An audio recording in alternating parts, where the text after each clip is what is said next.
Bismillahirrahmanirrahim. Assalamualaikum warahmatullahi wabarakatuh.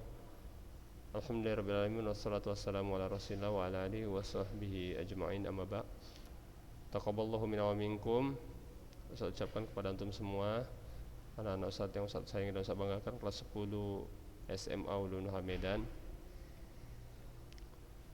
Semoga amal ibadah Ustaz dan amal ibadah antum semua diterima Allah Subhanahu wa taala selama bulan Ramadan kemarin, dan segala dosa-dosa yang ada pada diri kita diampuni oleh Allah Subhanahu wa taala. Amin ya rabbal alamin. Baiklah, pada hari ini saya akan menyampaikan materi tentang narkoba ya, tentang narkoba, lanjutan dari minggu kemarin ya. Maksud Ustaz lanjutan dari pertemuan kita sebelum libur ya.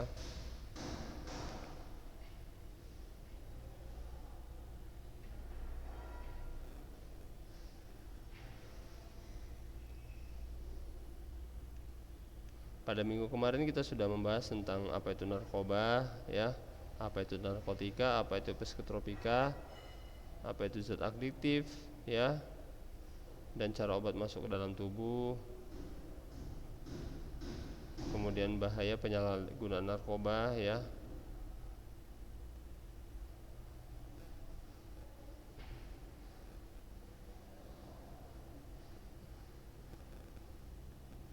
Untuk bahaya penyalahgunaan narkoba di sini Ustaz ulang lagi ya. Bahaya penyalahgunaan narkoba yang pertama adalah bahaya terhadap fisik ya. Bahaya terhadap fisik apa sih itu maksudnya? Yaitu bisa membahayakan, membuat pecandunya ketagihan ya. Bahaya terhadap fisik adalah akan menimbulkan ketagihan atau ketergantungan ya.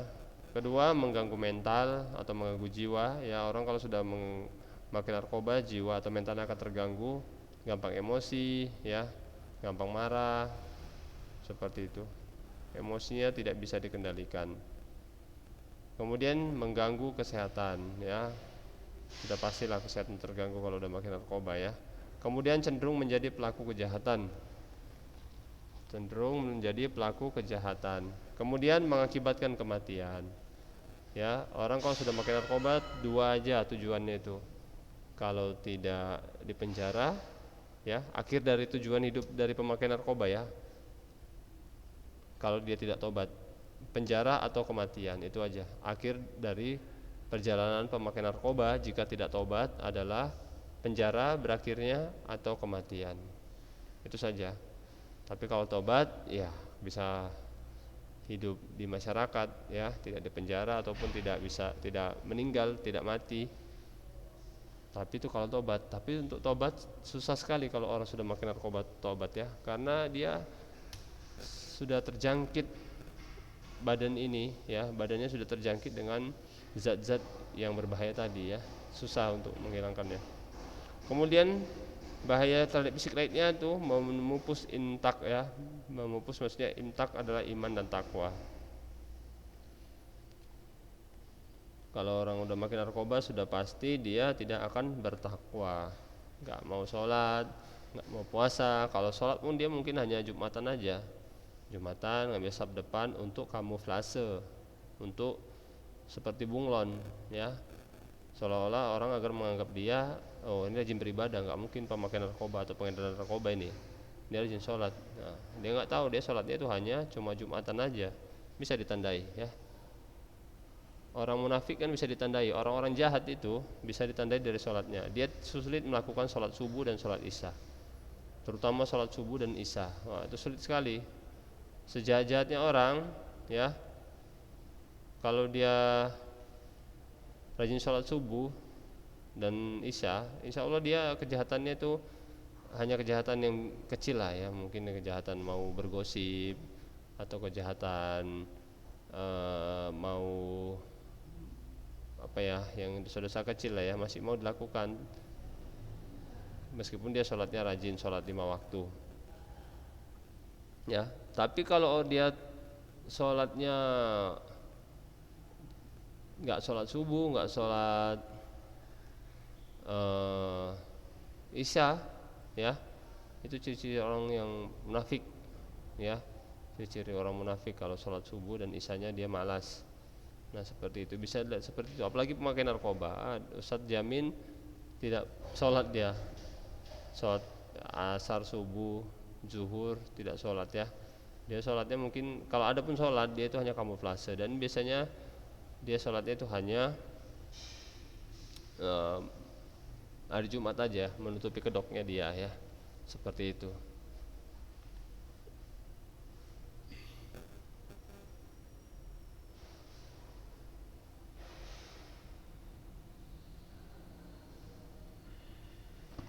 Nah itu tadi yang terakhir ya, memakai narkoba dapat memupus imtak iman dan takwa.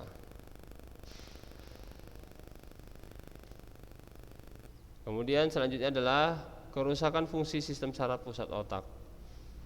Ya, kerusakan sistem saraf pusat otak.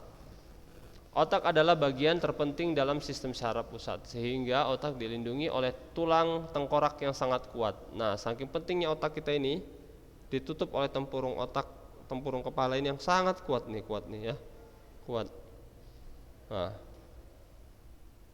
sangat kuat, tebal nih. Tulang kepala ini tebal tengkoraknya, tidak seperti tulang-tulang jari ya, gampang dipatahkan pakai tangan bisa, tapi kalau kepala susah ya, karena tebal ya. Waspadalah ya, kita harus waspada terhadap penyalahgunaan narkoba, dapat merusak dan membahayakan jaringan fungsi saraf otak ya. Ini saraf otak dirusak oleh narkoba. Otak terbuat dari bahan yang sangat halus dan lunak ya. Otak maksudnya ini dalam yang putih-putih. Anda pernah makan otak ayam enggak? Kan putih dalamnya ya, seperti itu otak kita.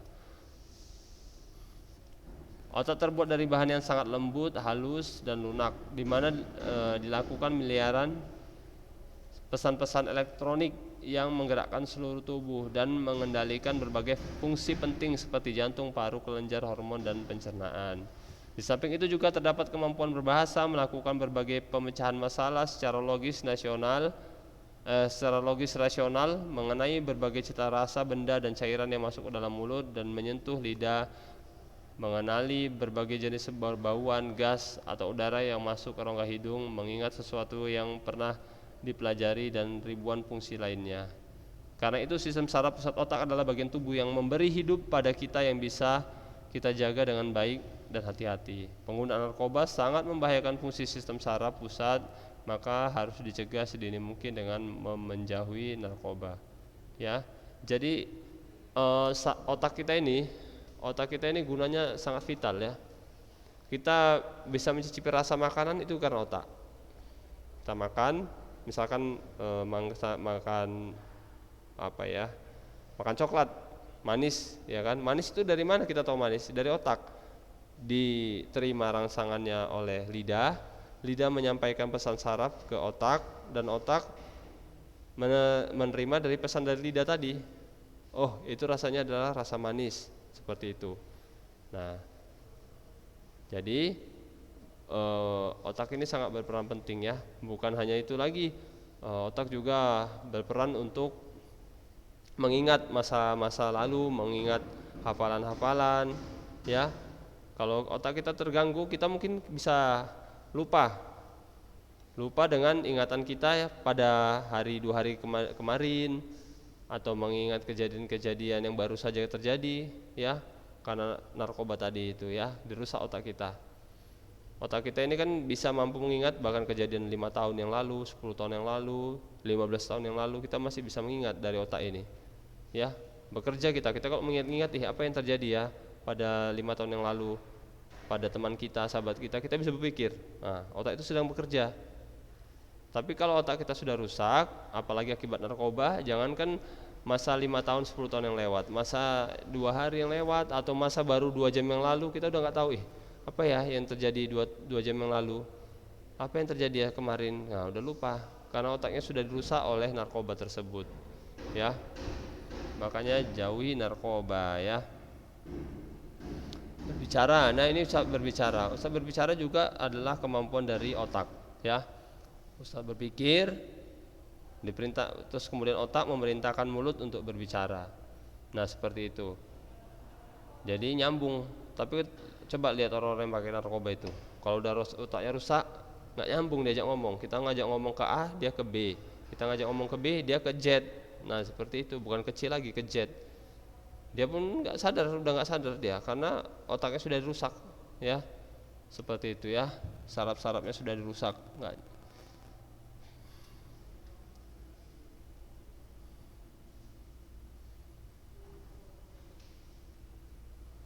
Kemudian bau juga ya, bau gas, bau busuk, bau wangi, itu otak juga mengendalikan. Kalau otaknya sudah rusak, ya sulit tahu kita bau busuk atau enggak. Misalkan otaknya sudah rusak, diciumkan saja di sini, misalkan bau apa ya, ikan asin gitu contohnya, nggak tahu dia baunya itu apa, ya pikirnya itu baunya wangi katanya, dicium gini paling ikan asin tapi dicium wangi katanya. Karena otaknya udah rusak, nggak bisa menangkap sinyal dari saraf hidung, ya, saraf hidung, nggak bisa lagi diterima dia. Nah seperti itu ya, salah satu contohnya ya. Kemudian terjadi infeksi akut otot jantung, ya, terjadi infeksi akut otot jantung, ya, terjadi infeksi akut otot jantung dan gangguan peredaran darah.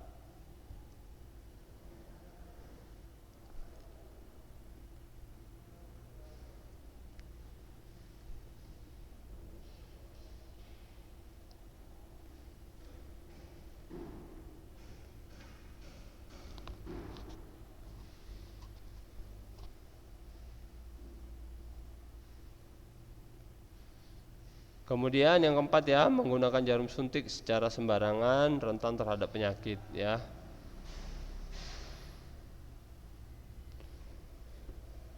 Itu tadi bahaya narkoba ya, bahaya narkoba yaitu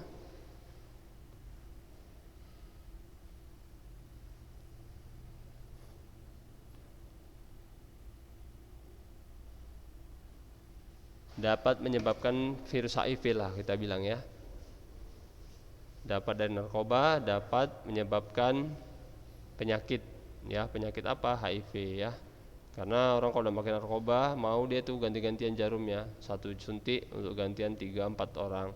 Itu bisa menyebabkan penyakit yang tidak ada obatnya atau penyakit HIV AIDS ya, penyakit HIV AIDS.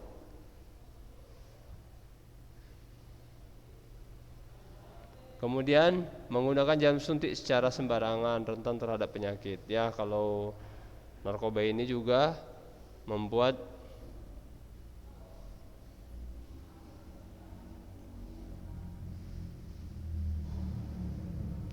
penyakit ya.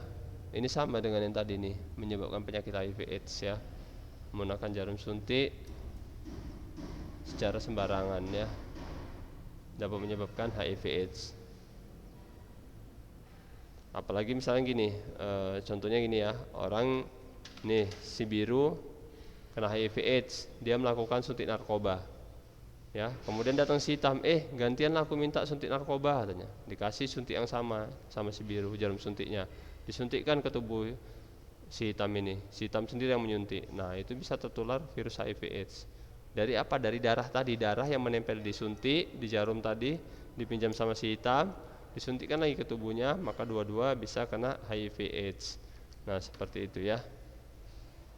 HIV AIDS belum ada obatnya ya, jauhi makanya dari itu narkoba biar nggak kena HIV. Kemudian gangguan pada paru-paru, sukar bernapas, sesak napas dan penyakit-penyakit paru lainnya ya, bisa menyebabkan penyakit paru-paru lainnya. Ustaz kurang paham juga di sini, suka bernapas karena asma atau apa ya. Yang pasti guna gangguan dari paru-paru, suka bernapas, sesak napas dan penyakit-penyakit paru-paru lainnya itu adalah penyebab dari terkenanya narkoba. Penyebab dari terkenanya orang terhadap narkoba. Kemudian efek dari memakai narkoba apalagi efek terhadap efeknya ya. Efek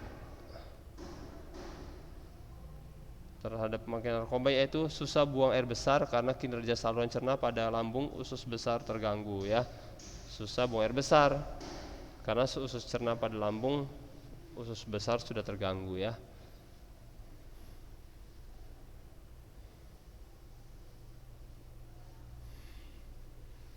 Kemudian bahaya terhadap kejiwaan, tadi bahaya narkoba terhadap fisik.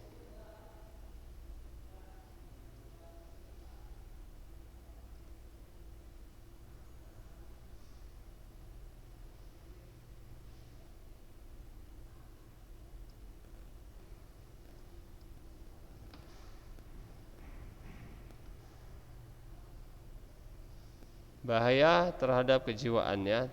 Bahaya narkoba terhadap kejiwaan. Yang pertama yaitu bersikap labil, gampang emosi, tapi kadang-kadang diam, kadang-kadang mau sedih, kadang-kadang mau emosi lagi, emosinya nggak stabil ya, sikapnya nggak stabil atau labil, sikapnya labil, tidak dewasa, pendendam, ya gampang sakit hati, seperti itu ya kalau orang sudah makin narkoba.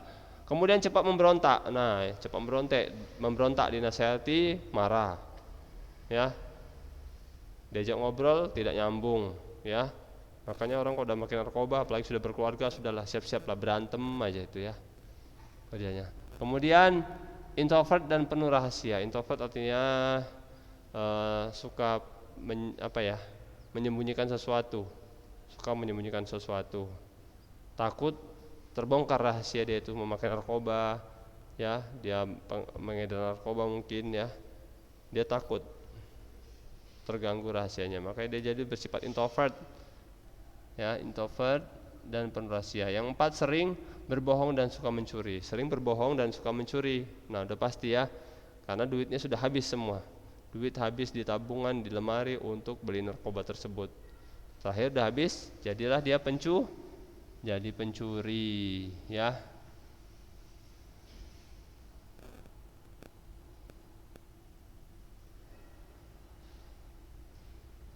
Sering berbohong dan suka mencuri. Yang kemudian kelima, bahaya terhadap kejiwaan ya, bahaya terhadap kejiwaan yaitu memiliki kecurigaan yang sama terhadap semua orang. Nah, semua orang dicurigai dia. Ini jangan-jangan polisi nih, ini jangan-jangan intel ini mau nangkap saya, dicurigai semua. Jadi dia pendiam. Dia hanya mengobrol dengan orang-orang yang sudah pemakai dengan dia, sama-sama make. Nah itu kalau di lain dari itu dia diam, takut terbongkar dia, banyak takut terbongkar rahasianya dia ya. Curiga terhadap semua orang. Kemudian menjadi malas dan prestasi belajar menurun. Nah untuk anak sekolah, anak mahasiswa kalau udah makin narkoba pasti menurun prestasinya. Waktunya dihabiskan untuk memakai narkoba atau untuk mencari uang untuk beli narkoba, ya tidak untuk belajar lagi. Belajar nggak dapat duit, nggak dapat narkoba keinginan dia, maka dari itu dia keluar, ya maksudnya dia jadi malas belajar ya, prestasinya menurun, dia mencari ke teman-teman yang lain di luar ya, teman-teman dia narkoba, teman-teman minumnya ya, tidak mau lagi belajar, berkawan dengan orang-orang yang rajin dia nggak mau. Nah seperti itu ya, menjadi malas dan prestasi belajar menurun kalau udah makin narkoba. Yang terakhir adalah akal sehat tidak berperan, berpikir irasional ya, akal sehat nggak berperan atau berpikir rasional, tapi dia sudah dihasuki oleh rayuan setan. Nah seperti itu ya. Kemudian bahaya terhadap lingkungan masyarakat. Apa sih bahaya terhadap lingkungan masyarakat memakai narkoba? Akan mengganggu keharmonisan keluarga. Orang yang sudah memakai narkoba bakal habis uangnya. Kalau sudah habis uangnya untuk beli narkoba, karena narkoba mahalnya apalagi sabu, habis uangnya udah pasti dia mencuri. Udah pasti dia mencuri, suka minta-minta uang sama orang tuanya terus, ngutang-ngutang sana kemari. Ya, bagaimana hubungan berkeluarganya baik ya? Dia seperti itu, tidak menghasilkan uang tapi malah menghabiskan uang ya. Kemudian yaitu merongrong keluarga ya, udah pasti merongrong keluarga. Orang kalau udah makin narkoba kerjanya merongrong keluarga, minta duit, nodong, seperti itu ya. Minta bantuan, minta utangan. Begitulah orang yang kalau udah makin narkoba.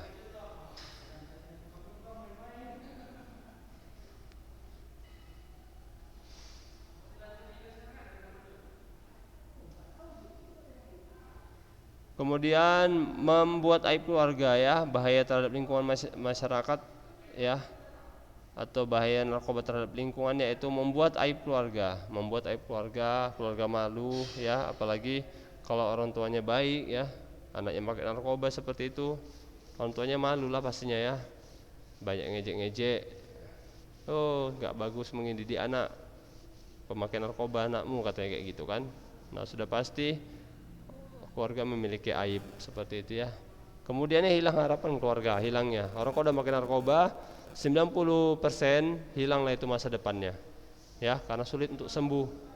Mana mau perusahaan mana yang mau memakai orang pakai narkoba ya. Nah seperti itu. Kemudian yaitu waktu kita sudah habis lah ya, 20 menit saja Ustaz sampaikan kepada antum semua ya. Ujian prakteknya nanti Ustaz share di grup ya, ujian praktek PJOK Ustaz share di grup antum. Demikian saja yang dapat Ustaz sampaikan. Ustaz sudahi dengan doa kafaratul majelis. Subhanakallahumma wa bihamdika asyhadu alla ilaha illa anta astaghfiruka wa atubu ilaik. Assalamualaikum warahmatullahi wabarakatuh. Speakernya di ruang sana, Bang.